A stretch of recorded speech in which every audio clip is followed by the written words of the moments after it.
Alrighty then, here we are.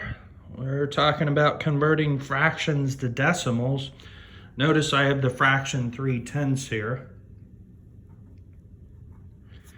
So I would write this as 0.33, okay? Now let's go ahead and look at 3 over 100. That's 3/100. So I could write that as 0.03. Okay. So I've got 3/10 and then I have 3/100. Well, sometimes you get other fractions where you don't just hear the decimal when you say it. 3/10 and 3/100, you can hear the decimal. So let me give you an example of where you don't hear it, but you can convert the fraction to figure out a fraction where you can hear the decimal. So for example, 5 over 20. Okay, if you have 5 over 20, you can take the 20 and get it to a denominator of 100. So I'm thinking 20 times what number will give me 5? Well, 20 times 5. What I do the denominator, I must do the numerator. What I do to the bottom, I must do to the top. So 5 times 5 is 25.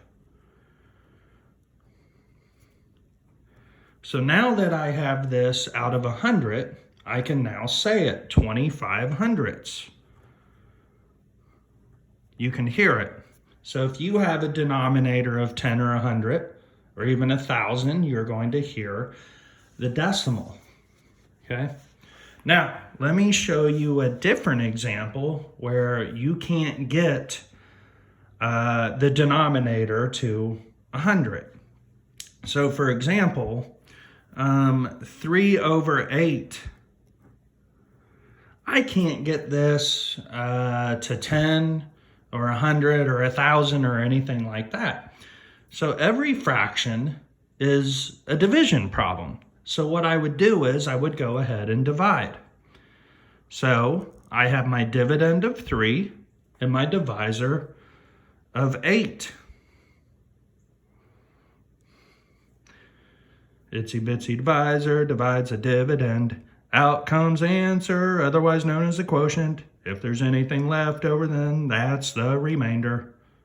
Except here we're not going to have a remainder, we're making it into a decimal. How many 8s can I get out of 3?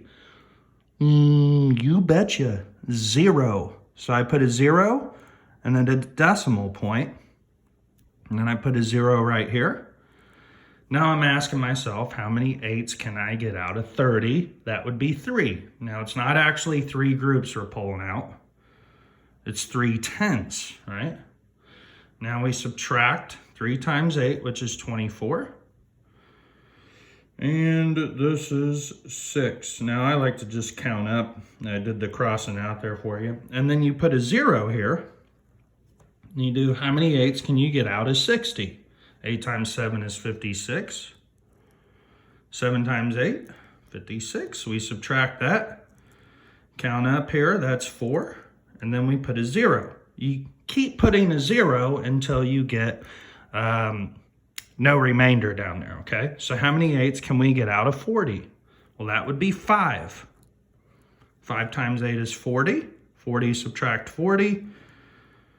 When I get down to here, then it's finished. So I know that 3/8 equals 375 thousandths.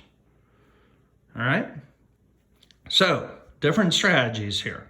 If you can get a new denominator, an equivalent fraction, out of 10 or 100, then you can hear the decimal. If you can't do that, then you need to take the numerator and divide it by the denominator. Okay, now I want to show you one more thing. I try to keep my videos to 5 minutes here, but I'm going to run over a little bit.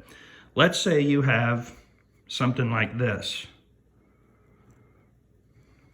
What we did over here is called a terminating decimal, right?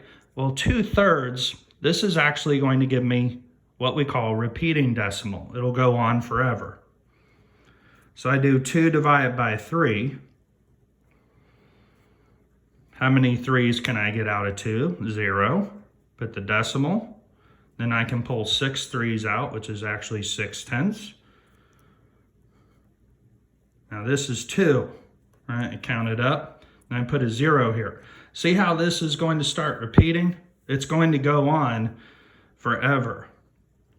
So what I do is I actually write this decimal 0.6, and then I put a repeating bar over top of it. That means that 6 will go on forever. All right, give the practice problems a try now for me. Talk to y'all soon.